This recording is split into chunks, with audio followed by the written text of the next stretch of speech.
gue ini kepala keluarga cari duit tuh susah. Enggak seberapa loh. Jauh lebih susah ibu-ibu loh. Pacaran buat menikah tuh bukan kita pacaran kalau gak cocok gak usah. Pacaran ini untuk tahu kelemahan lo, kejelekan lo, kelebihan lo kayak apa. Gue harus terimanya gimana. Jadi jangan sampai lo cerai hanya karena perasaan. Sebaliknya juga jangan sampai lo menikah gara-gara perasaan. Dad, boleh gak aku jadi bagian dari golongan yang child free? Bisa ngobrolin gitu sama orang tua sendiri seru banget. Respect. Rahasianya apa Pak? Rahasianya love. Seringkali kita harus nyampein sesuatu yang gak enak. Daripada lo gak enak belakang dan lo gak bisa apa-apa. Anak-anak mengutarakan kekecewaannya mereka. Atas? Ya ketidakberhasilan gue secara pekerjaan, karir dan segala macam. Mereka gak mau memendam. Which is good gak sih Pak? Which is good. Iya. Which is good. Tapi siap gak orang tua dengerin? Iya itu dia. Waktu itu Bapak ada di stage siap apa enggak? Iya anjing. Yang bikin anjing itu bukan soal anak-anak ngomong. Tapi? Yang dia omongin bener. Mindset, happy wife, happy life. Oke. Which is true. Banyak sekali suami punya mindset seperti itu. Iya. Itu melahirkan fake peace. Okay. Kedamaian yang palsu.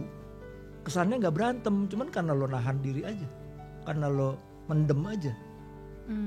Bukan karena kesepakatan.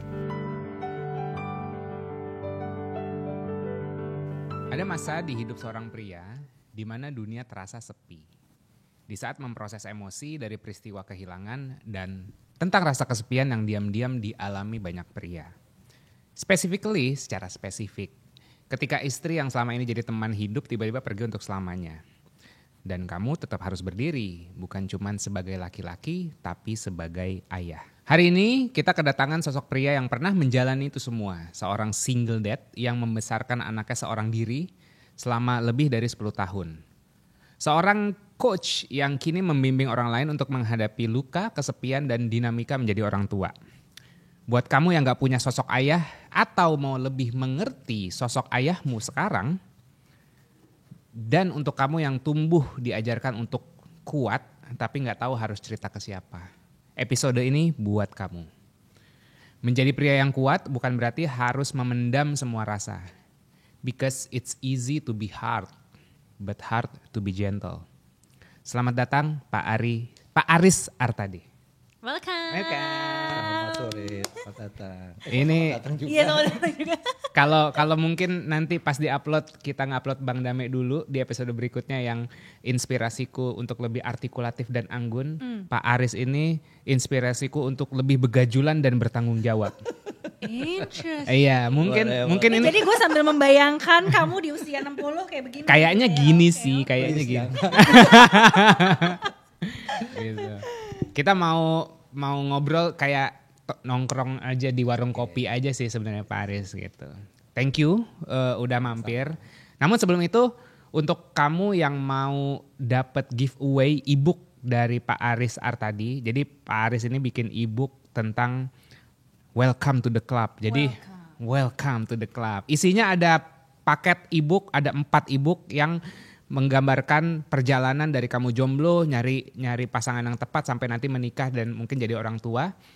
Untuk mau dapetin itu kamu bisa tulis komen di bawah apa aja insight yang kamu dapetin dari podcast ini. So, kita mulai aja langsung ke pertanyaan pertama. Baby, silakan. Pak, aku kan kenal dari Bapak nih dari sosial media. Iya. Out of nowhere tuh Pak, lagi scrolling. Biasanya nih kalau lagi scrolling munculnya kucing gitu kan.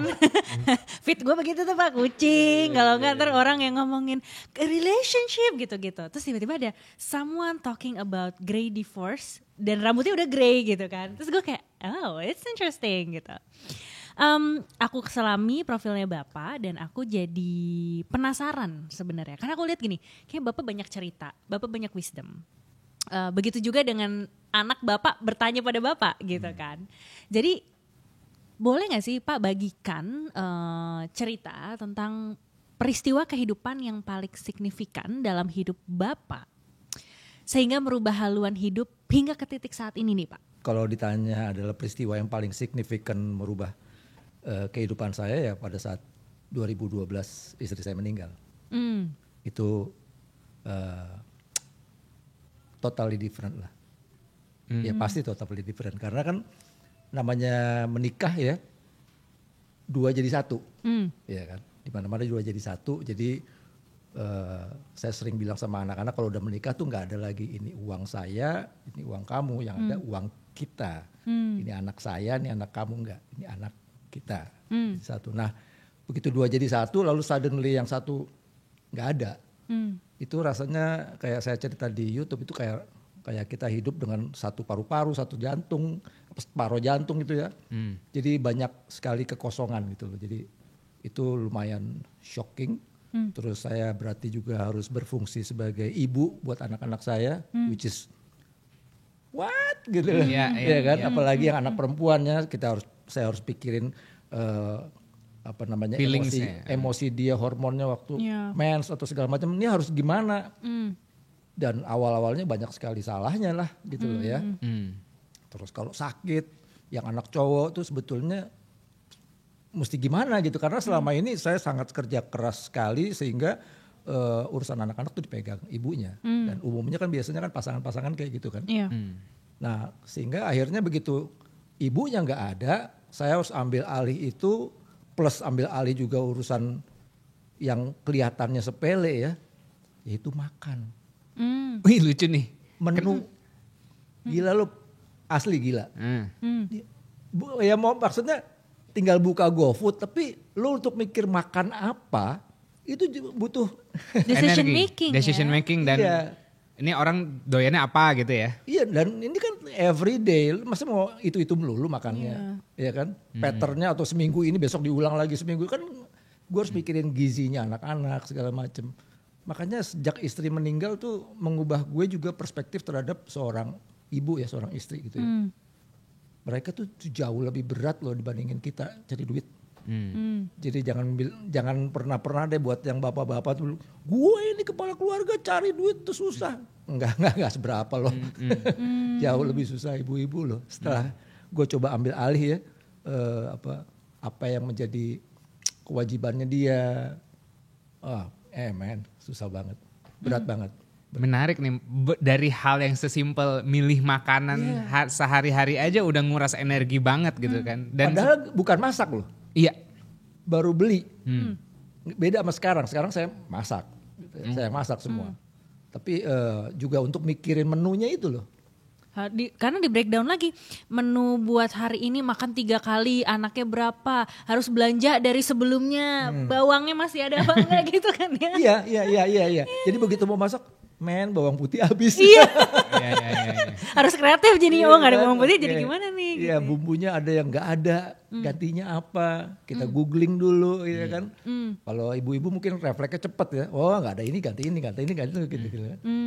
Jadi kalau bapak-bapak tuh kurang sensitif gitu-gitunya.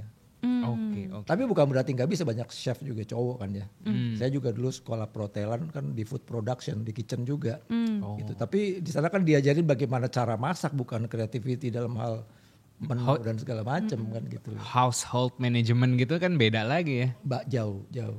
Dan kita nggak pernah ada sekolah buat itu ya, kayak how to managing household itu yang kita tahu ya udah belajar sendiri. Iya benar gitu juga kan. sih. Dan ekspektasi. Bener juga. Gimana Pak? Bikin bareng Pak Cek. Bener juga ya, gak ada tuh. Gak ada. Course or short course untuk kayak household management ya. Ya even like myself sebagai, kan dibilang newlyweds banget kan gak juga ya Pak ya. Tapi kayak ada satu hal yang menarik kan, kita memang memutuskan belum mau settle di satu tempat. Jadi urusan kayak bayar PBB lah, rumah segala macam pajak gitu-gitu kan kita nggak pernah jalanin itu sebelumnya, both keduanya. One day gitu kan, zamannya di Jakarta ini laporan pajak rumah itu udah dari offline ke online. Mamaku yang berusia 70 tahun yang tidak tech savvy udah otomatis pasti bakal lari ke anaknya dong. Ajarin dong gimana caranya ini. Kan? And I was like, apaan nih, I never knew this gitu kan. Pajak tuh ada apa aja sih yang harus gue ini penting gitu. Itu penting tuh Pak, penting. Boleh tuh. Nah Bapak belajarnya dari mana? Ya bukan dari orang tua sih yang pasti. Oh itu udah pasti sih. Belajar sendiri. So can I say that dengan, ini aku mencoba pick up beberapa keywords yang tadi Bapak mention gitu ya. merubah perspektif dan hidupnya Bapak itu berarti dari berbagai macam aspek. Mulai dari Bapak jadi lebih sensitif terhadap mungkin keluarga, kehidupan sehari-hari gitu. And then the next one juga mengambil double role, mau gak mau ya kan. Istilah anakku bilangnya mom dad. Oh interesting, mom dad, ya. Double role again, dan itu bukan hanya dari sisi parents, tapi kan juga kita ada sesuatu yang pastinya ketika kehilangan seseorang, juggling juga within ourselves kan Pak. Banget. Gitu. Nah, what was your trick Pak? Sampai bisa managing itu sampai sekarang. I don't know whether itu udah Kepepet selesai kayaknya. apa belum. Kagak ada trik. Nah, iya yang ngerti. Karena You kan just have to face it. Dan gini loh, accept bahwa you will fail. But anakku bilang yang penting itu lesson learn. Ya, fail akan jadi fail kalau kita nggak pelajari gitu kan. Tapi kalau kita pelajari itu jadi progress. Kegagalan apa yang paling bermakna yang Bapak yang alamin yang kayaknya butuh di-share ke teman-teman yang lain? Sebagai apa? Ya, apapun. Karena gue kan kalau kegagalan banyak banget ya jadi. Oke, sedikit. I like this. Oke, sedikit intermezzo dan ngasih konteks. Jadi aku kan riset Bapak dari talk show sebelumnya yang mungkin settingannya berbeda sama sekarang. Ada objektif tertentu. Terus ya udah aku bikin question list ya sesuai sama knowledge aku. Pas ketemu Pak Aris rupanya orangnya begajulan. Terus ke-spill lah something di waktu mudanya dan cukup menginspirasi saya gitu kan untuk maksudnya belajar dari situ gitu. Nah, dan ini jadi ada pertanyaan tambahan perihal masa mudanya Bapak sama almarhum. Oke. Kan Bapak begajulan banget tuh. Begajulan ya gitulah. Yeah. Kalian Simpelnya. bisa simpelnya begajulan. Bayangkan. Nah, bayangkan Bapak ini begajulan terus ketemu almarhum waktu itu. Almarhumah sih. Almarhumah. Terus gimana bisa akhirnya walaupun begajulan tapi gue kawinin juga nih pria. Kalau kenapa dia mau kawinin gue harus tanya orangnya kan. Iya. Tapi kenapa gue kawinin dia sih waktu itu kan gini. Jadi dulu gue tuh udah punya plan. Gue harus menikah umur 27. Oke. Jadi gue udah plan 27 sampai di bawah 30 lah. Karena pertimbangan gue tadi kayak gue cerita tuh ya. Kalau anak gue umur 17 dia ngocol gue masih bisa jabanin lah. Gue ngajarin olahraga tuh dia sprint gue masih bisa sprint. Gitu. Dan memang bener anak-anak gue sprintnya bagus-bagus. Karena gue waktu itu masih bisa ngajarin gitu ya. Nah terus waktu itu karena gue juga banyak fotografer. Dulu kan fotografer model. Jadi banyak teman-teman cewek. Lebih banyak teman. Bayangin tuh fotografer model. Oke. Kebayangkan begajulannya gimana? Oke lanjut. Ya tapi lempeng ya. Lempeng. Baik. Pagernya kenceng. Pagernya kenceng. Oke. Jadi akhirnya gue menyimpulkan bahwa gue mau kawin sama cewek secantik apapun kalau udah ngeselin. Nice. Oke. Iya jadi lu jangan terlalu banyak milih gitu loh. Oke. Di saat itu gue mengambil keputusan bahwa bukan cantik, bukan even karakter dan segala macam people change. Oke. Tapi yang penting lo udah siap dulu. One day dia akan sangat ngeselin. Oke. And you're ready. Gitu lah. Itu yang penting buat gue. Terus yang terutama penting adalah seiman. Karena gue dulu selalu dapetnya yang beda terus. Jadi juga gak berani maju kan. Nah begitu waktu itu jadi fotografer gue motret.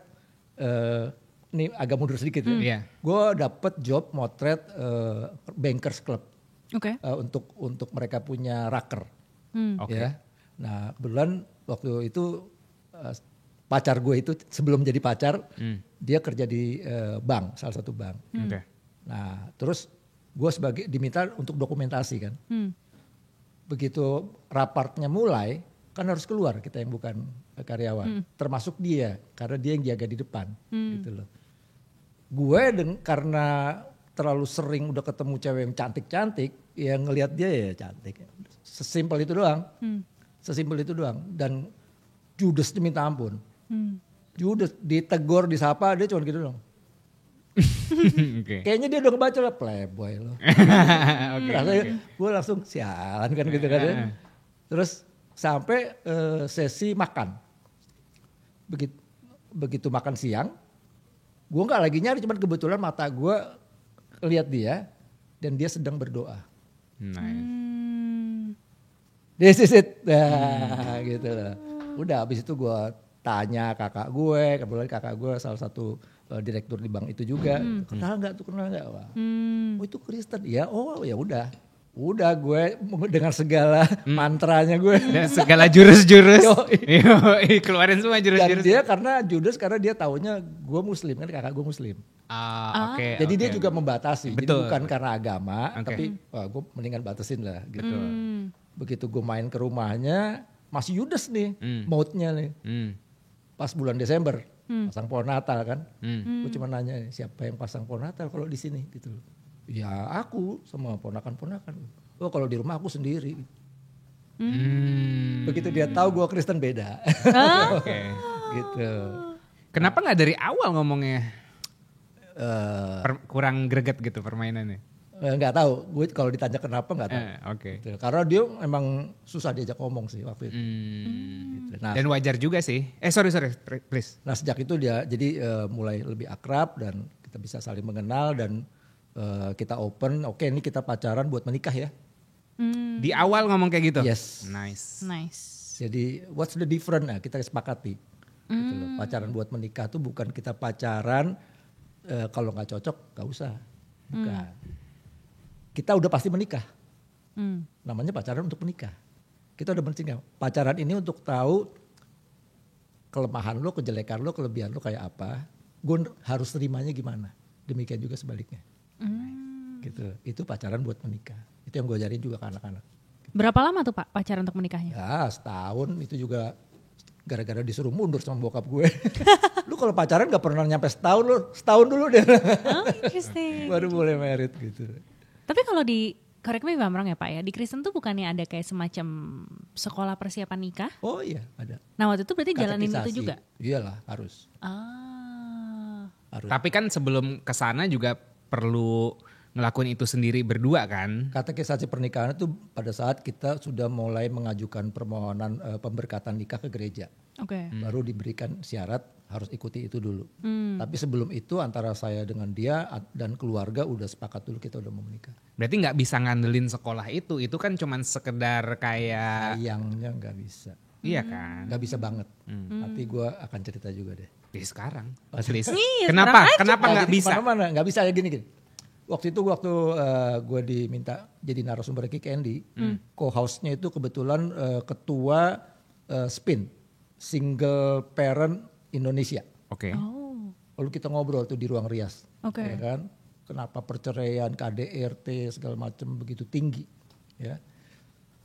Ternyata peran katekisasi baik di Muslim maupun di Kristen atau di agama pun itu sangat penting dan harusnya dilakukan oleh profesional, psikolog profesional. Oke. Gitu. Nggak melulu hanya rohani. Oke. Gitu loh. Harus profesional. Kenapa? Karena semua yang KDRT umumnya menurut dia semua yang KDRT yang cerai segala macam atau 10 tahun pacaran nggak pernah gue dipukul, sekarang begitu kawin kenapa dipukul? Karena gini, ada masa lalu mereka yang kasarnya misalnya gini, kayak gue misalnya, gue tuh punya trauma yang kalau stres gue level 9 keluar nih.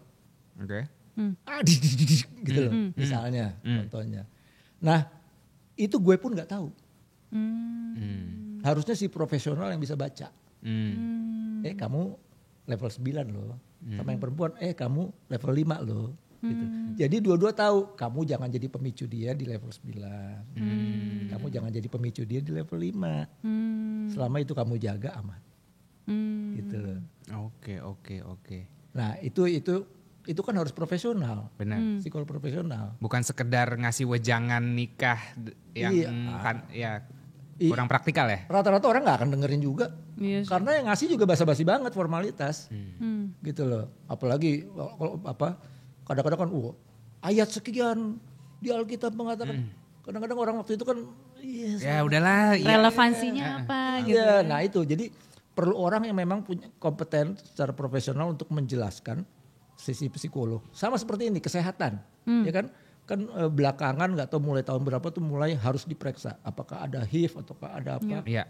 Itu kan bukan abis itu terus. Oh lu ada AIDS, lu cerai. Kan bukan itu judulnya gitu. Tujuannya bukan itu. Lu menikah dengan orang yang punya penyakit ini berarti apa? Oke. Apa yang nggak boleh? Gitu loh.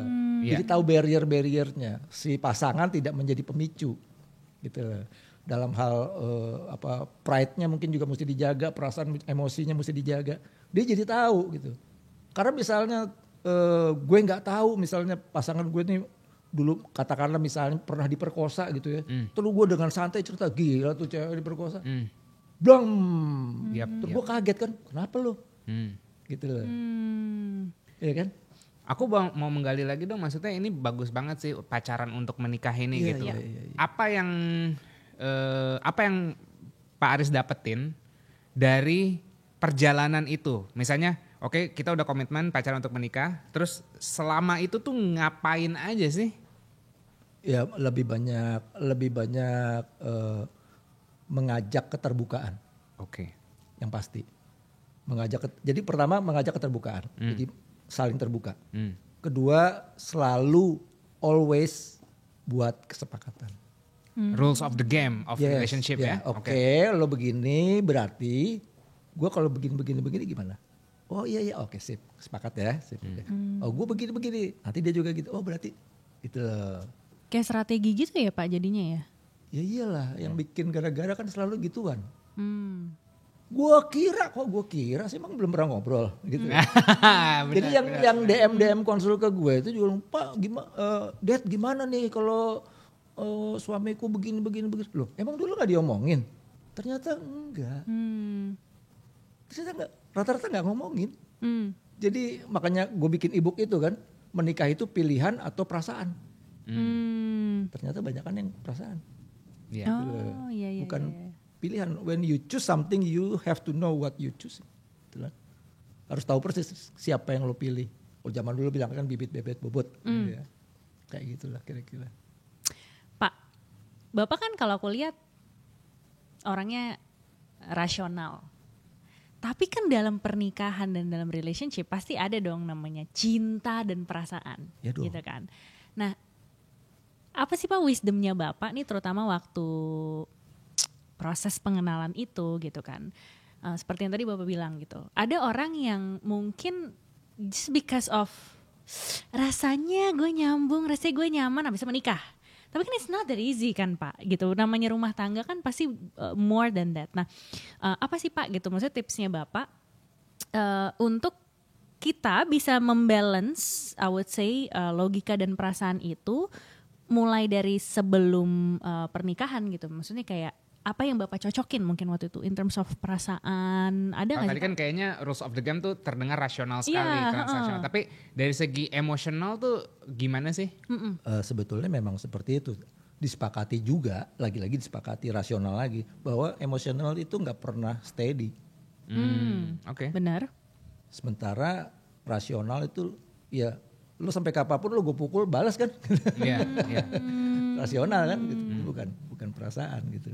Jadi rationality-nya sendiri adalah meng-acknowledge emotion adalah sesuatu yang chaos dan sementara. Jadi jangan sampai lu cerai hanya karena perasaan. Sebaliknya juga jangan sampai lu menikah gara-gara perasaan. Nice. Perasaan aja gitu kan ya Pak ya, Aja. maksudnya perlu ada Aja atau rationality. yang paling dominan. Yes, Oh, understood. Please jangan gitu loh. Understood. Aduh, aku cinta padamu tuh keren sih emang. Gitu. Romantisasi. Iya. Keren emang. Oke. Tapi emang wajar juga sih kalau banyak yang kejebak gara-gara itu sih. Nah makanya kan sharing Bapak ini membantu teman-teman biar kayak nih legit nih, literal berjodoh kalau katanya, maksudnya kan sampai menemani sampai keberpulangannya gitu Iya, kan. Artinya kan katanya belum jodoh nih kalau misalnya masih sama-sama ini kan bisa aja nanti amit-amit pas udah gede cerai, grey divorce, gitu kan itu another topik tuh. Tapi real Betul. Ini Bapak cerita dari pengalaman Bapak dan itu something yang aku rasa bisa jadi wisdom juga sih buat anak-anak muda lainnya. Dengan segala effort, entah itu rasional dan emosional, terus bisa dibilang kayak, wah ini ada orang, ada pasangan gue udah cocok banget sama gue dari segi rules of the game di dalam pernikahan. Iya. Artinya kan, nyaman banget nih gitu kan, alhamdulillah nyaman. Terus yaudah, I assume your marriage is happy, right? Gua luruskan boleh nggak? Boleh. Waktu lo bilang tadi, wah ini pasti nyaman banget. Come on man, mana ada pernikahan nyaman? Nice. Nggak ada. Tapi? Nggak ada tapi emang lo kalau mau nyaman jangan nikah. Nice. Single aja. Yeah.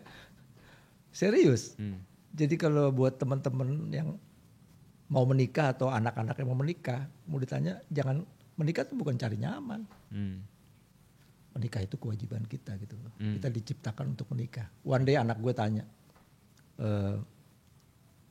Dad boleh nggak aku jadi bagian dari golongan yang child free? Wah menarik nih. Terus. Iya kan? Bisa ngobrolin gitu sama orang tua sendiri seru banget. Respect. Mungkin karena nggak ada lagi yang maknya kan nggak ada. Iya gitu. benar. Iya.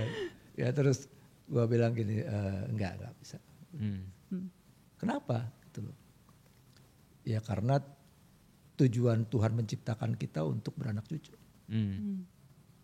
Ya. Kalau kamu menghindari itu berarti kamu tidak hidup seperti yang Tuhan tujuannya Tuhan, purpose-nya yang Tuhan tentukan buat kamu tuh kamu nggak nyampe. Ya kalau kamu mau seperti itu silakan. Tapi kalau tanya saya jawab enggak karena tujuannya kamu diciptakan itu untuk beranak cucu. Ya. Gitu. Untuk berketurunan.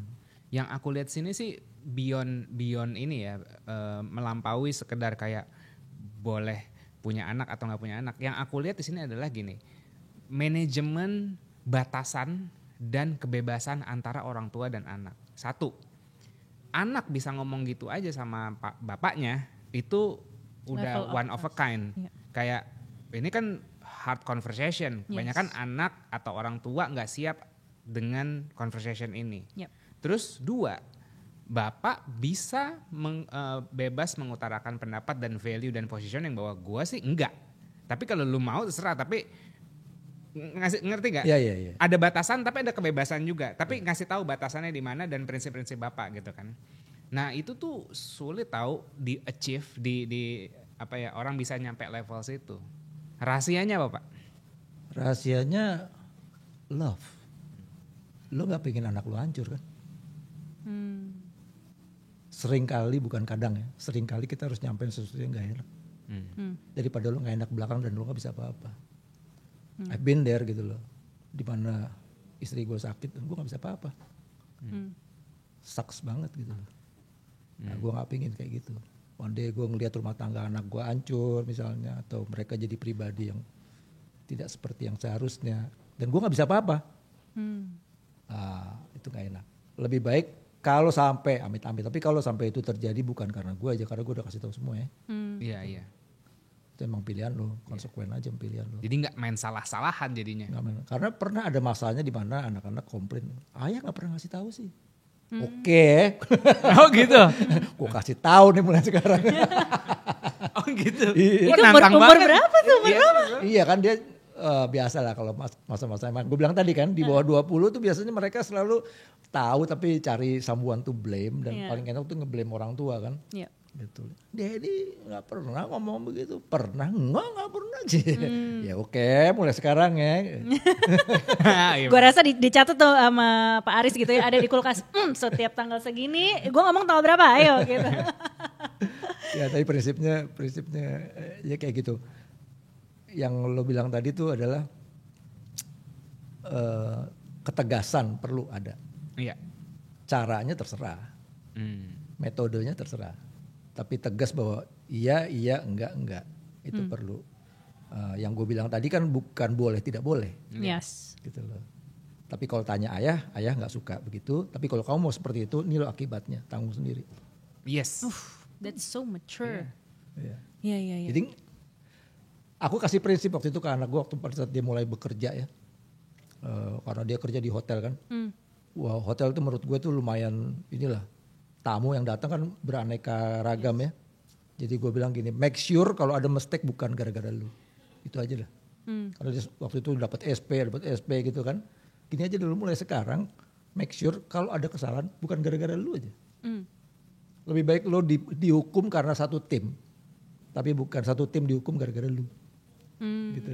Jadi make sure lu gak bikin salah. Nah itu yang gue pakai juga prinsip dalam gue mendidik anak-anak. Make sure kalau ada apa-apa bukan salah gue aja, gue udah kasih tahu. Gue even ngasih teladannya, gue bahkan tunjukin gitu.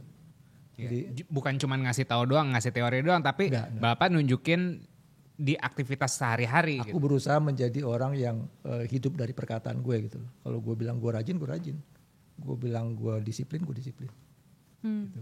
Nah itu tuh yang agak Tricky dan banyak mungkin orang tua kepleset di situ yang dia punya pedoman harus A, B, C, D, E, F, G, tapi cuman dilempar aja ke anaknya, tapi nggak dilakuin sama diri dia sendiri. Nah gimana anak jadi anak kan nggak bisa dibilangin ya, bisa dicontohin nggak sih Pak? Enggak juga. Nggak juga. Dicontohin juga belum tentu. Oh gitu. Oke. Nah, gini. Tergantung kita ngomong anak umur berapa. Oke, make sense. Itu different game lah. Yeah. Different game menurut gue. Pada gue selalu patokannya 20 untuk anak Indonesia. Yang bisa 20 ke bawah harus dicontohin apa dibilangin? Gini ya.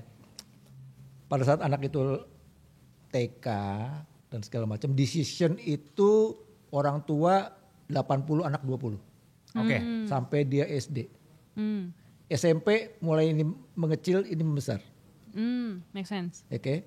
SMA mulai 50-50. Oke, partner. Berarti mulai ada diskusi.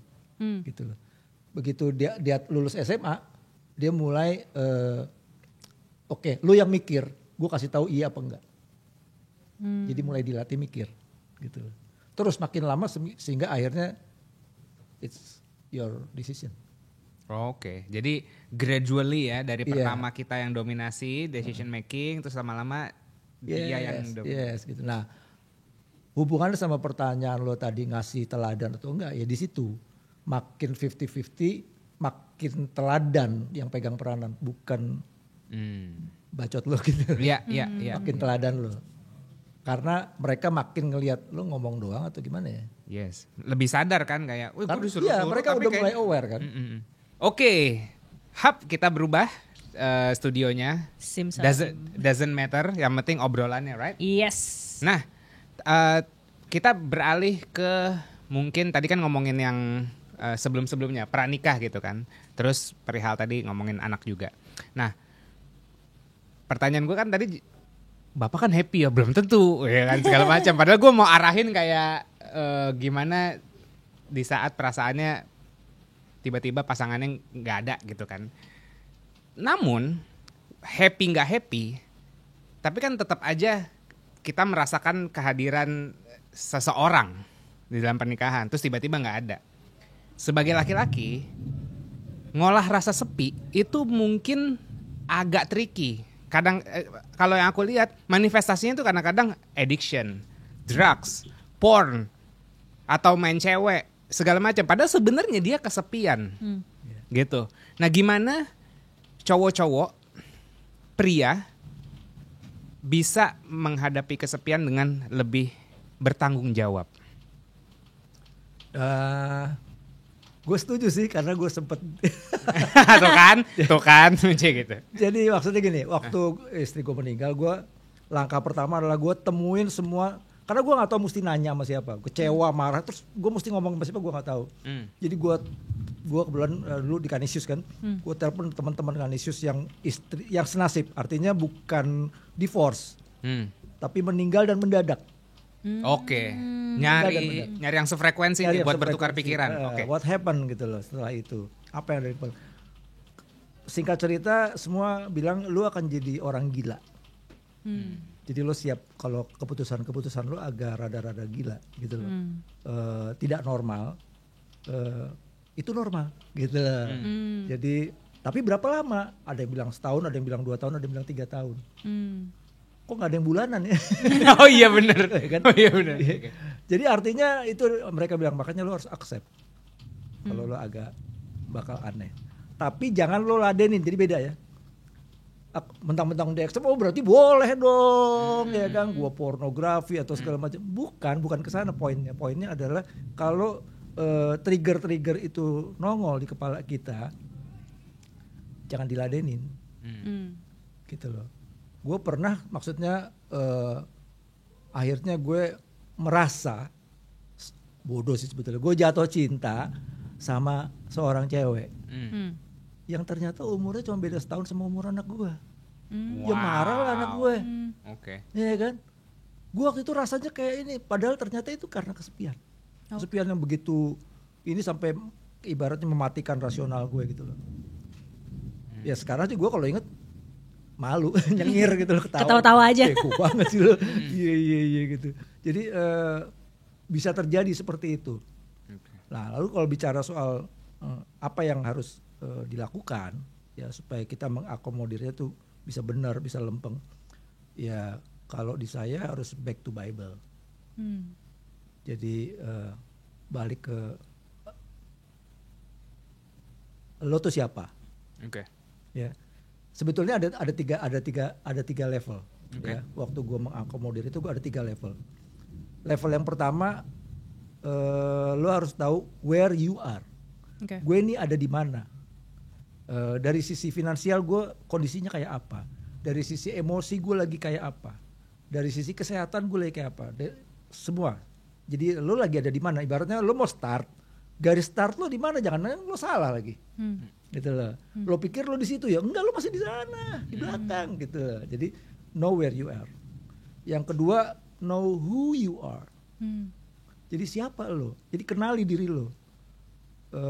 Gue orangnya saat ini lagi baperan, ya karena baru kehilangan. Gue lagi marah karena gue nggak suka sama apa yang Tuhan izinkan terjadi gitu loh. Ya gue lebih baik gue jujur sama Tuhan gitu loh. Gue marah tapi ya kan bukan berarti sekarang lo bukan Tuhan, lo tetap Tuhan gue kan gitu. Tapi marah ya marah aja gitu. Terus apa ketahui apa yang lo punya. Ya. Okay. Skill, knowledge, segala macam apa yang bisa lo kerjain. Abis itu yang terakhir know what you are doing. Jadi lo tuh sekarang ngapain? Ngapain tuh gini nih. Waktu itu gue kerja di sebuah kantor importir parket dari luar negeri. Lo bener lo mau di sini terus gitu. Apa cuman sekian tahun? Lo mau kemana nih arah lo gitu loh. Karena lo udah punya anak. Jadi gue harus tahu yang gue kerjain ini bener gak sih sama tujuan yang mau gue capai dalam 3 tahun, 4 tahun, 5 tahun gitu. Siapa tahu harus adjust. Iya. Iya kan adaptasi kan? Bukan siapa tahu biasanya harus adjust. Gitu ya. Iya karena sih. kan kalau lagi kayak gitu kan kayak gue bilang otaknya lagi error kan. Gitu. Jadi akan ada adjustment. Ya kayak gue dulu juga udah bagus-bagus punya income tetap, gue resign. Anjlok lagi gitu loh. Iya, iya. Anak-anak, iya, bahkan anak-anak gue bisa bilang keputusan reckless orang tua. Tapi gue pikir you're right gitu loh. Gue reckless ternyata gitu loh. I'm sorry. I'm sorry gitu loh. Bikin hidup kalian jadi susah. Tapi emang bener. Gue akuin waktu dia ngomong gitu sih gue marah. Tapi sekian tahun kemudian ya lu bener. Gue yang salah sih. Gue reckless. Tapi kan ya itu akhirnya kita belajar dan akhirnya bisa saling percaya sama anak-anak gitu loh. Intinya gue kasih juga kasih space ke anak-anak ya untuk lo boleh protes, lo boleh marah, tapi namanya anak orang tua itu nggak bisa dirubah. Lo nggak bisa lo marah sama gue kayak sama temen gitu loh. Tetap respect. Iya, ada bahasa yang memang harus lo ikutin ya. Sorry itu saya lo anak gue Iya. dan Iya. gue bokap lo gitu loh. Jadi kayak gitu. Terus kalau ini praktikalnya ya, tapi kan ini semoga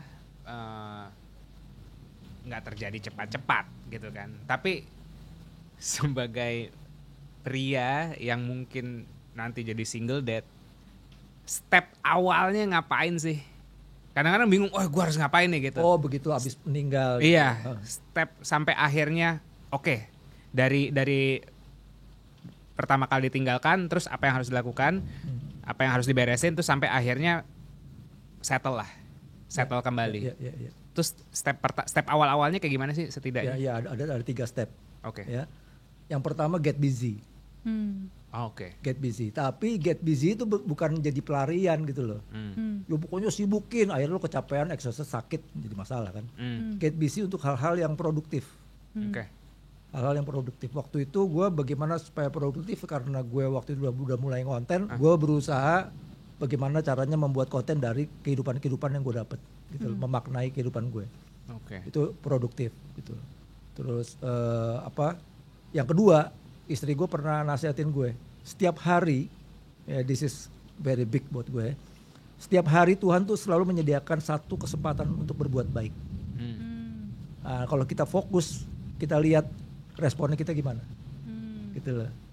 Jadi jangan sampai kesempatan itu lewat gitu aja.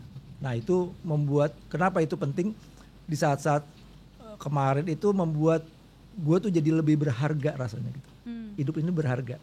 Jadi bukan untuk menutupi atau tutup mata sama kesedihan, enggak ya, sedih tapi lo merasa berharga gitu loh. Jadi lebih kuat merasa berharganya kan gitu loh. Gitu. Makin bermakna ya. Iya. Semakin banyak lo bermanfaat. Nah, sebetulnya itu sih. Iya. Semakin lo merasa berguna buat orang banyak, semakin lo happy. Oke. Gitu loh. Jadi happy-nya bukan ditutup-tutupin, dipaksain gitu loh. Yes. Wah, yang penting gue punya rumah, tapi itu kan happy yang kayak dipaksain gitu loh. Sebetulnya lo nggak happy. Oke. Iya kan gitu. Itu step kedua. Nah, yang ketiganya itu lebih kepada bagaimana lo mau memberi diri lo untuk anak-anak. Artinya di sini adalah kesehatan. Gitu lah. Coba mulai perhatian. Nah, gue waktu itu mulai olahraga. Ya, mulai olahraga lah. Tapi waktu itu juga gue masih minum, masih ngerokok dan segala macam. Masih waktu itu ya. Gitu. Sampai ini gue terus sedikit jadi deh. Oke, enggak apa-apa. Sampai suatu saat 2,5 tahun yang lalu, masih baru lah, 2,5 tahun yang lalu gue bahkan nggak sakit, gue dulu punya GERD ya, tapi udah lama nggak nongol. Terus waktu itu gejala GERD-nya timbul ya. Terus gue cuma minta ambilin kompres, gue kompres perut gue karena udah mulai sesek, gue kompres. Terus nggak sengaja gue lihat belakang mata gue tuh, anak-anak gue tuh di luar kamar, tapi karena pintunya kebuka kelihatan mereka tuh kayak apa ya, dari mukanya tuh sedih dan aduh lo nyusahin sih lo gitu loh. Ngerti nggak? Terus maksud gue nggak salah dong mereka punya perasaan kayak gitu, karena gue juga pernah punya orang tua di mana orang tua gue sakit, ya nyusahin kan, lo harus jaga orang sakit kan berat men gitu loh. Ya kan, selain ongkos dan segala macam. Nah gue merasakan feeling itu waktu itu.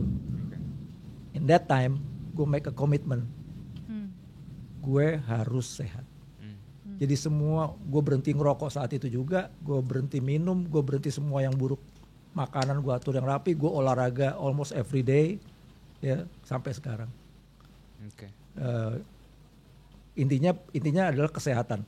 Yang kedua, gue lagi berusaha kayak gue bilang tadi, financially mandiri, independen. Gitu. Itu penting banget. Jadi mungkin gue nggak bisa kasih apa-apa ke anak-anak gue, tapi gue juga nggak akan kerebut apa-apa dari lu, karena gue nggak akan jadi beban buat lu, gitu loh. Kecuali ya perasaan kan nggak bisa diukur ya. Iya. Kayak gitu. Jadi itu yang gue kerjain. Ya banyak, nggak mau generalisir lagi-lagi, tapi based on my observation di dalam hidupku tuh, aku sering mendengar kayak melihat orang tua menjadikan anaknya sebuah investasi gitu loh. Ya kan budaya kita dulu begitu kan. Dari mulai banyak anak banyak rezeki. Berarti rezekinya dari anak kan. Iya. Padahal dia lupa itu rezeki anak lu, bukan rezeki lu. Itu maksudnya. Pada saat kita lahir tuh Tuhan sudah menyediakan berkat buat kita. Itu maksudnya rezekinya kita, bukan rezekinya ortu. Iya benar. Jangan lu bajak gitu. Iya benar make sense. Kamu mau? Enggak, kamu lanjut dulu. Oh iya. Aku sebenarnya lagi I have a question tapi kayaknya belum masuk di sini. Belum ke form dengan pas momentumnya. Betul. Jadi enggak apa-apa. Nanti when the time comes aku akan masuk. Dan di fase tadi tuh pas udah ditinggal terus ngerasa helpless, ya kan, ngerasa nyusahin atau jadi beban. Pasti kan ada konflik-konflik entah itu di dalam diri atau sama orang luar juga, sama anak gitu.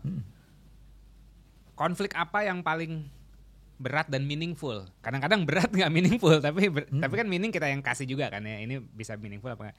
Konflik apa yang paling meaningful selama ini setelah ditinggal, yang akhirnya jadi ya jadi pelajaran sampai sekarang dan berguna lah gitu.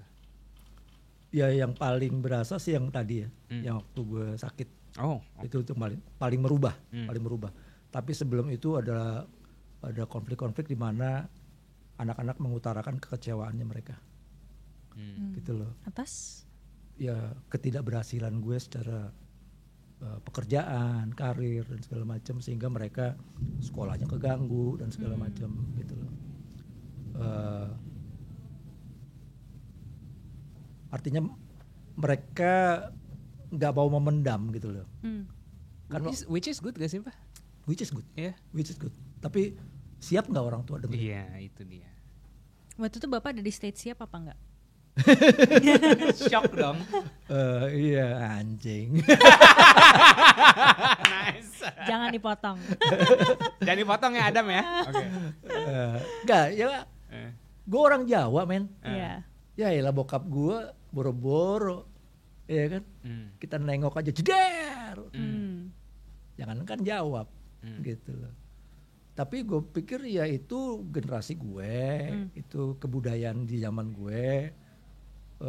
Kalau reaksi ini baik buat anak-anak gue, kejiwaan mereka segala macam, ya ikut dong, gitu loh. Masuk aja ke sana, gitu loh. Jangan melulu gue bapak nih, kamu anak, ya itu tetap harus diingetin. Tapi maksudnya kasih mereka space dong untuk mengekspresikannya gitu loh. Itu aja juga menurut anak-anak gue nggak serileks itu. Sampai ada orang lain yang bilang, enak banget lu ya sama bokap lu bisa ngomong begitu. Mereka, oh iya enak ya. Iya gitu. Aku juga karena dulu merasa banyak pembatasan sama orang tua ya masuk militer Jawa ya, apalagi kalau nggak semuanya serba batas kan. Relate. Nah gue nggak kepingin gitu anak-anak punya perasaan yang sama, gitu loh. Dan beda sama bini gue tuh sama keluarganya tuh lebih komunikatif gitu loh. Jadi gue pingin ngeblend aja, combine aja dua-duanya. Gue udah kepikiran bikin klip nih. Rasanya di review anak. Anjing. Cuma gitu doang isinya. Iya, karena kayak kadang-kadang orang tua merasa bulletproof gitu, nggak bisa di review sama anak gitu. Kayak yang bikin anjing itu bukan soal anak-anak ngomong gitu loh. Iya. Tapi yang dia omongin bener. I hate it when you're right. Iya. Itu loh maksudnya itu loh. Ya, butuh keberanian dan kekuatan untuk Bapak bilang itu, so kudos buat Bapak. Nah itu yang sesuai kita bahas tadi kan di awalnya, itu gentle tuh di situ. Gentle itu face the problem dan lo nggak perlu baper. Nggak perlu baper. Gentle tuh kayak fleksibel gitu ya. Bambu tetap berguna, tetap bisa keras dan sakit gitu kan, tetap bisa tegas. Tapi ya dia kan tetap arahnya nggak berubah, balik lagi. Iya. Gitu loh. Nah kayak gitu. Gue mau tato bambu di sini. Nggak jadi Bi. Bodoh amat. Pohon bambu dari sini ke sini. Masih belum kebayang. Egrang. Lucu lagi. Oke.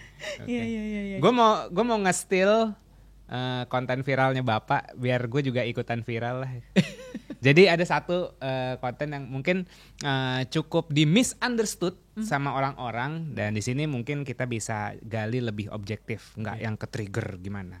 Jadi ada namanya Grady Force. Grady Force itu adalah orang-orang yang sudah menikah, orang-orang yang sudah menikah puluhan tahun, umurnya juga udah lumayan berumur 50-an ke atas, makanya beruban grey, tapi dia pisah. Terus Bapak bilang gini, kenapa ada Grady Force? Karena kata si A, kita itu memelihara konsep happy wife, happy life. Gara-gara konsep happy wife, happy life, akhirnya suaminya nggak bahagia, akhirnya pas udah tua, udahlah cabut aja. Coba bisa dielaborat gak Pak? Jadi gue dapet itu dari kontennya. Oke. Waktu itu dia juga sama, dia bukan dia sependapat dengan itu, dia cuma ngasih tahu ada fenomena gravity force. Oke. Which is menurut gue ini bagus juga kalau gue sampaikan dengan bahasa yang berbeda. Jadi di situ gue bilang bahwa betul kasusnya dengan di konten itu mengatakan bahwa si suami punya mindset happy wife, happy life. Oke. Which is true, banyak sekali suami punya mindset seperti itu. Iya. Itu melahirkan fake peace, Oke. kedamaian yang palsu. Kesannya nggak berantem, cuman karena lo nahan diri aja, karena lo mendem aja, bukan karena kesepakatan. Iya. Gue sebetulnya aliran lo damai karena ada kesepakatan, bukan karena mendem. Mendem itu masalah waktu aja dia meledak. Dan benar kan? Kalau dulu akhirnya mereka punya prinsip gue mempertahankan pernikahan demi anak, itu menurut gue termasuk yang tidak setuju, gitu loh. Karena begitu anak lo nggak ada, lo cerai lo. Iya. Dan itu banyak terjadi kan. Gitu loh. Padahal lo mempertahankan pernikahan bukan demi anak, demi komitmen lo sama Tuhan.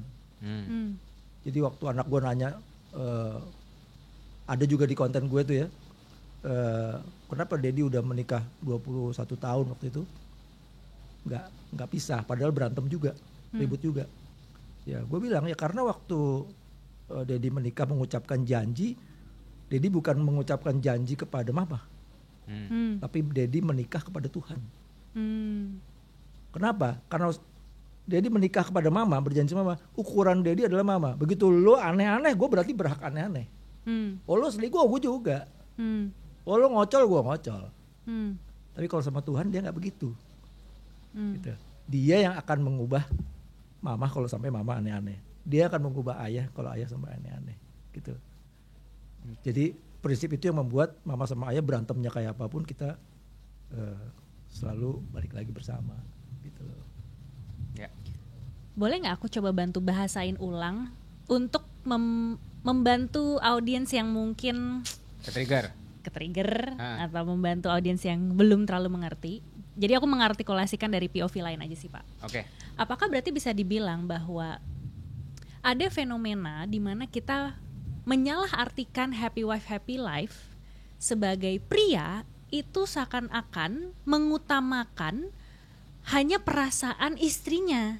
Jadinya dia sacrificing himself until one day he just realize, what is all this, man? Gitu kayak, this is not why I'm here. I don't enjoy this. And then one day kayak great divorce gitu. Dan maka artinya kalau memang kesalahpahamannya seperti itu, dari penjelasannya Pak Aris adalah definisi yang lebih wise, I would say. Happy wife, happy life itu artinya adalah merupakan sebuah efek samping atau hasil dari apa yang kita usahain bareng, kita sepakatin bareng, kita berantemin bareng, kita facing itu bareng-bareng gitu kan. Sampai trends of emotionnya mungkin ya majority itu adalah happy lah. Tapi tidak mengindahkan bahwa sebenarnya selain happy, there's also other emotions such as marah, sedih, bete, dan segala macam gitu. Dan yes, it's true, it's in there in marriage, tapi bukan berarti itu adalah yang menjadi highlight utamanya. Highlight utamanya tetap adalah bahwa kita sepakat untuk mau mengusahakan a happy life together, gitu kan? Dan how to make a happy life, dan ya sebenarnya kita bareng-bareng gitu. So not only a happy wife, tapi a happy wife mungkin bisa muncul karena a happy husband. Nice. Correct me if I'm wrong ya Pak ya, but is that, apakah penangkapan aku sudah mengartikulasikan yang Bapak sebenarnya ingin sampaikan? Iya dan enggak. Oke. Jadi di konten gue itu banyak sekali ibu-ibu yang protes nyerang gue. Oke. Karena dia bilang, Bapak nggak tahu aja kita yang sebetulnya yang nahan-nahan selama ini. Kami yang menderita. Kami yang suaminya nggak mau tahu, egois segala macam. Kami yang ngurusin semuanya gitu loh. Padahal gue emang gue sepakat sama lu gitu. Gue sepakat sama tuh mama gitu loh. Buat gue mindset happy wife happy life itu disalahartikan oleh kebanyakan bapak-bapak. Oh, oke. Mereka mengartikannya udahlah yang penting jangan ribut. Daripada ribut, udah lo nurut aja. Ya kan? Makanya kan ada joke-joke, konten joke yang anaknya bilang, "Dad, aku udah ketemu nih calon istriku, aku mau menikah," gitu. Oke, ya udah kamu minta maaf. Minta maaf siapa? Minta maaf sama ayah. Ada apa? Ya minta maaf aja. Ya aku kan gak bikin salah. Ya minta maaf, ya ngapain? Ya kalau gitu kamu jangan nikah. Relate. Karena kalau lo nikah, lo harus berani minta maaf walaupun lo gak ngerti apa salahnya. Sorry, aku yang lebih relate dia sih. Gak, tapi maksud gue. Gak apa-apa. Gak apa-apa, ini Iya. bagus, tandanya relate. Maafin aku ya. Iya. Padahal dalam hati apaan? Gue gak tahu. Apa sih? Oke. Gak, tapi maksud gue gini loh. Budaya seperti itulah yang sebetulnya salah kalau dipakai sebagai pattern. Maksudnya lo terus begitu. Tidak salah kalau dipakai sebagai filter. Maksudnya gini nih. Perempuan setahu gue begitu dia udah meluapkan, lo jangan coba-coba ngomong. Karena kebutuhan dia adalah didengar. Beda sama laki-laki, kalau marah dia butuh menyendiri untuk ngeluarin kemarahnya. Kalau perempuan justru butuh didengar. Dia harus keluarin. Nah pada saat dia keluarin terus lo nyaut, ya kelar deh urusan lo. Gitu loh. Bukan kelar, nggak kelar-kelar. Maksudnya kamunya yang kelar Ya, gitu. iya, makanya gue bilang urusan lo kelar. Jadi untuk pertamanya lo diem, tapi abis itu kayak di ebook gue selalu diakhiri dengan kesepakatan. Itu yang bikin gue sama bini gue awet. Jadi begitu dengerin sehingga dia turun, begitu turun, ayo kita come up dengan sebuah kesepakatan. Berarti kalau kamu begini, saya harus gini ya. Mau kamu gitu, gitu. Begitu, iya, oke, aku maunya kamu begitu, oke. Tapi aku akan begini nih nanti, gimana? Gitu. Harus ketemu, harus dapat sesuatu. Jangan berhenti ngobrol. Yang sering terjadi kan gitu, ya udah, cabut. Ya. Itu begitu lo diem, apalagi ditunggu sampai besok, itu udah develop lagi tuh. Kecurigaan, kekecewaan develop, jadi yang tadinya segini urusan ini doang melebar kemana-mana gitu loh. Makanya harus segera dijadikan kesepakatan. Bagaimana kalau kesepakatan itu cuman berumur 2 hari, so what, bikin lagi. Itu banyak orang yang gak aware sih Pak, bahwa seakan-akan sometimes our kesepakatan pun bisa berubah nantinya. Pasti berubah nantinya, tergantung konteksnya, tergantung gimana situasi dan kondisi. Dan kebanyakan orang akhirnya stick only with one strategy, padahal sebenarnya kayak strategi itu banyak, tinggal kita pilih aja. Tapi kan harus tergantung konteks dan sikonnya kan. Betul. Greedy Force juga kenapa terjadi menurut saya karena itu pemahaman happy wife happy life-nya itu disalahartikan.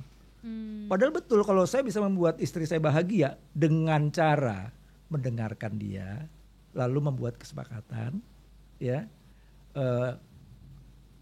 Kalau yang gue tahu nih ya, suami itu butuhnya respect, istri itu butuhnya perhatian. Ya udah kalau udah tahu gitu lo jangan kasih respect ke bini lo, nggak nyambung, nggak kompatibel. Bini juga jangan ngasih perasaan ke suaminya, dia hanya butuh di respect, gitu. Ya kalau udah tahu gitu bikin kesepakatan kan, oh berarti kayak gue ngomong tadi kan, saya nggak akan gini ke kamu, kamu nggak akan gini ke saya, gitu loh. Dan kalau sampai ada yang lupa, diingetin nggak apa-apa ya, gitu loh. Oke, saya mau menyampaikan pertanyaan dari netizen nih, Dad. Ya. Karena gini nih, ini sangat menarik.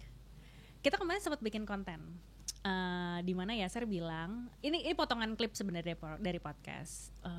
Uangnya laki-laki itu udah nggak laku, yang laku itu adalah emotional availability.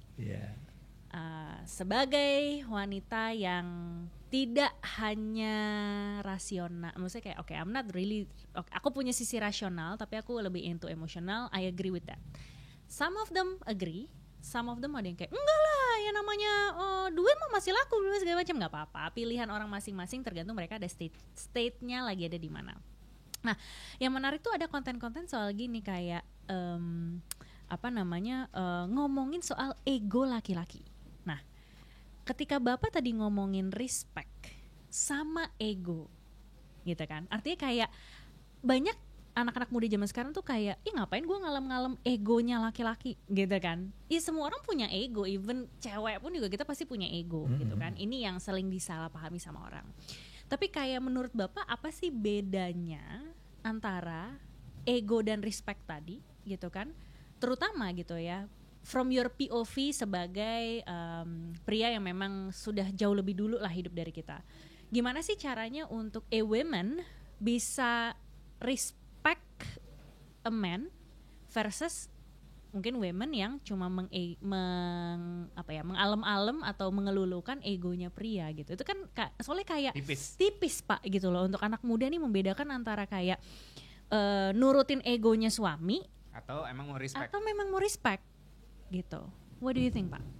Ya bukan, gue sih aliran yang bukan nurutin egonya suami, respect aja. Karena ego itu emang sensitif banget, kelebihan dikit jadi egois. Dan batasannya itu relatifnya tinggi banget kan.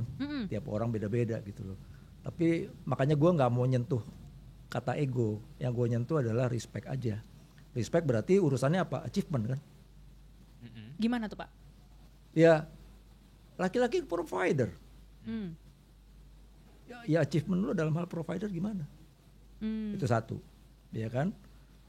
Karena pada umumnya kan memang suami yang bekerja, istri yang di rumah. Pada umumnya, bukan berarti istri gak boleh kerja. Tapi pada umumnya kan tanggung jawabnya di suami, provider. Betul. Dia gak cuma provider dalam hal keuangan. Dia juga provider dalam hal ternyata homey. Si kepala keluarga ini, suami seringkali lupa bahwa dia harus yang membuat suasana rumah itu damai itu bagiannya dia, bukan bini. Bagiannya dia. Bagaimana begitu ada masalah di rumah, bapak datang, dia bisa bantu selesaikan, clear. Jadi semua anggota keluarga akan kepingin sekali pulang ke rumah. Gitu. Gue nggak bilang gue udah berhasil dalam hal itu ya. Ada momen-momen di mana anak-anak gue juga rasanya malas pulang. Tapi persentasenya itu jadi kadang-kadang malas pulang. Bukan kadang-kadang kepingin pulang gitu. Iya. Persentasenya jadi kayak gitu. At least ada perkembangan di situ. Iya, kan kita juga nggak perfect kan gitu loh. Pasti ada lah mereka momen-momen di mana gue males pulang, bokap lagi rese banget nih gitu. Ya iyalah gitu loh. Cuman sorry guys, I can't help it. That's the truth. Aku bilang ya kamu harus begini misalnya. Ya gue males, gue nggak mau begitu ya. Kalau nggak mau silakan di luar. Kalau anaknya udah seumuran anak gue ya, bisa begitu. It's okay. Mungkin bedanya ego sama respect, kalau aku boleh nambahin. Ego adalah menuruti kemauan laki-laki. Respect adalah kemauan dari wanita, dari istrinya untuk ngerespect si prianya. Acknowledge achievement-nya. Gitu loh. Sehingga si laki-laki merasa dihargai. Respect itu inisiatif dari orang luar ke yang mau di-respect. Kalau ego adalah inisiatifnya dari bapaknya, misalnya suaminya, lo harus nurutin gue, misalnya kayak gitu, atau kayak gimana, terus ya udah deh demi lo biar nggak ini gitu. Jadi kayak contoh konkretnya, either from our relationship ataupun dari cerita. Dari relationship gue ada. Jadi one day bini gue bilang, akhirnya aku ngerasa punya suami. Interesting. Akhirnya. Jadi selama ini. Saat bapak ngapain? Saat bapak ngapain? Sampai sekarang gue gak bisa jawab. Tapi karena gini, tapi yang pasti bukan finansial ternyata. Karena finansial gue gak berubah. Berarti yang berubah emosional. Guenya. Karakter gue, hati gue. Waktu itu sikonnya lagi gimana tuh Pak? Gue mungkin abis dia ngomong gitu, gue kan pasti kayak dapat duit 10 miliar ya. Gitu lah. Sambil kesel jadi selama ini. Sambil kesel tapi sambil senang. Tapi kan dia dalam hati anjingnya juga ada gitu ya. Tapi kan keselnya ya udahlah, sekarang udah dianggap punya sebagai figur suami yang baik menurut istri gue gitu loh. Jadi gue happy banget ya. Waktu itu emang gue nggak sempet nanyain detailnya, kenapa kamu ngomong begitu, apa yang saya lakukan sehingga kamu merasa begitu. Tapi gue coba evaluasi sendiri ya. Dan karena gue merasa secara keuangan masih morat-marit juga. Gue nggak bisa provide seperti yang seharusnya juga waktu itu gitu loh. Tapi kenapa dia merasa sebagai seorang suami? Karena itu yang gue bilang tadi. Gue menyadari gue lebih makin pintar mendengar. Emotional availability. Yes. Mendengar kan emotional availability. Jadi menjadi pendengar yang baik, maksud gue tuh gitu. Dan susah Itu loh Pak. susah buat laki-laki. Karena bawaannya pengen nyaut kan gitu. Iya. Iya kan, jujur aja gitu. Bini ngomong, tapi jadi kan gini ya, aku tuh nggak suka. Tapi iya. Kita kan bawaannya mau problem solving aja, padahal sebenarnya Iya, dia nggak butuh kan Dia nggak butuh. istrinya. Dia hanya butuh didengerin aja. Gitu. Oke, pertanyaan terakhir. Apa kualitas dari wanita yang harus dipertimbangkan seorang pria dalam memilih pasangan hidup? Wow. Kalau buat orang anak-anak sekarang memang karena yang bikin susah itu karena zaman juga ya, teknologi dan segala macam. Di mana informasi yang mereka terima tuh jadi no filter. Akhirnya mereka nggak bisa membedakan mana yang harus mereka terima sekarang dan kemudian dia lahap semuanya. Ada kadang-kadang yang di depan dulu baru di belakang. Make sense. Tapi secara prinsip gue selalu ke anak-anak ngomong, gue nggak bisa ngikutin zaman lo, tapi prinsip tuh nggak pernah berubah di zaman apapun. Secara prinsip adalah kedewasaan. Makanya gue bikin ibu kan, jangan cari yang cocok, tapi cari yang dewasa. Nah, maksudnya kedewasa dalam apa? Misalnya kedewasaan dalam finansial, dia udah ngerti bahwa kalau lo menikah, lo harus udah punya uang berapa. Gue bukan aliran yang lo harus kaya, bukan, itu relatif banget kaya buat seseorang, ya kan. Tapi ada standarnya kan. Contoh, melahirkan sekarang berapa sih sesar? Dari mana lo tahu lo kalau melahirkan pasti normal? Bagaimana kalau ternyata sesar dan lo nggak punya duit? Gitu. Ya kan? Berarti kalau lo punya anak, apa yang paling langsung kita berhadapan? Dokter, dokter anak, dokter istri yang baru melahirkan kan kontrol. Harus punya uang. Nah kayak gitu-gitu punya kedewasaan untuk tahu wawasannya. Gitu loh. Jadi nggak cuman yang kayak tadi itu cinta aja gitu kan. Gitu. Kedewasaan juga dalam hal emosi. Ya, bahwa ada saat-saatnya gue mendengar, ada saat-saatnya gue bicara. Itu kapan? Ya kan. Kedewasaan untuk bisa menghargai pasangannya, baik suami ke istri atau istri ke suami. Gitu loh. Ya, prinsipnya kedewasaan. Kedewasaan misalnya gini loh, ada suami kan suka, nih konten gue yang terakhir nih, ada suami suka bilang I will die for my family. Wah, apalagi baru-baru married tuh, ya kan, wah masih menjalannya I will die for my family. Padahal would you live for your family? Ya. Would you die for your health? Mati-matian lo jaga kesehatan lo. Kenapa? Karena pada saat lo sakit, yang nanggung istri dan anak lo. Ya jadi ada orang, wah gua demi keluarga. Ternyata sebagian besar demi keluarga itu hanya untuk dalam hal cari duit kerja. Gua udah banting tulang kerja demi keluarga nih. Padahal kalau demi keluarga jangan cuma duit doang gitu loh. Ya kan, salah-salah ntar ada yang nyaut, ya gue KTA aja deh kalau gitu. Iya benar. Iya kan, karena lo cuma duit doang, provide duit doang, padahal kan bukan itu. Nah itu yang harus disadari sebelum menikah, pada saat memilih pasangan tuh yang dewasa seperti itu. Ada nggak ya kayak gitu? Banyak. Banyak. Jadi kalau ada yang nggak pernah ketemu, ya lo nyari di mana? Sama lo belum sefrekuensi sama orang itu. Iya. Gue menemukan realita yang berbeda, yang ada hubungannya sama frekuensi. Iya. Jadi waktu itu anak gue bilang, gue pingin pasangan gue yang begini, ya kan? Ya menurut gue, oke, nggak apa-apa lo punya. Sekarang orang yang begini, ini kepinginnya orang kayak lu nggak? Yep.